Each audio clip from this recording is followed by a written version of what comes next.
Chair, dear colleagues, I want to speak about democracy and even play a quiz game with you. How would you call a politician who deprives citizens of this fundamental right, the right to vote? The answer is D, dictator. And how would you call a politician who arrests his political opponents every single day? I mean, literally every day a dissident is arrested for expressing his or her opinion. I don't think you would need to ask the audience aid for this question. The answer is D, dictator. Or how would you call an official who acts as if he is a prime minister or the head of the police, the prosecutor general, the chief justice, and even has ambitions to lead the church? You don't need to phone a friend or 50-50 for this one either. The answer is D, dictator.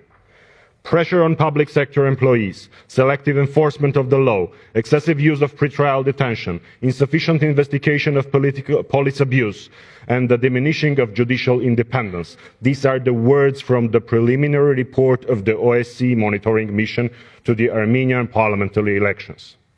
But I will not go into all the details because there is a king jewel among the violations.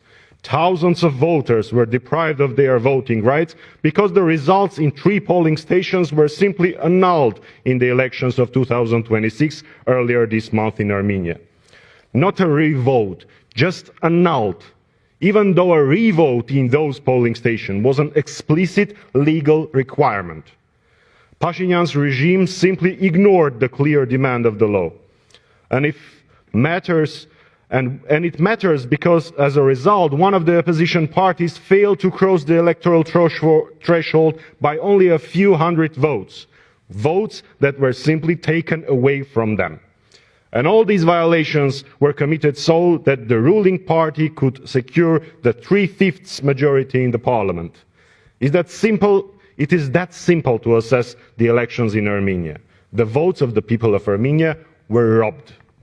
For 5 years, I have been speaking in this chamber about the rights of the Armenians of Nagorno-Karabakh, the aggressions and crimes committed by Aliyev's regime, my compatriots imprisoned in Azerbaijani prisons, the fate of missing people, occupation of Armenia, and many other issues. Today, there is not a single Armenian in Artsakh.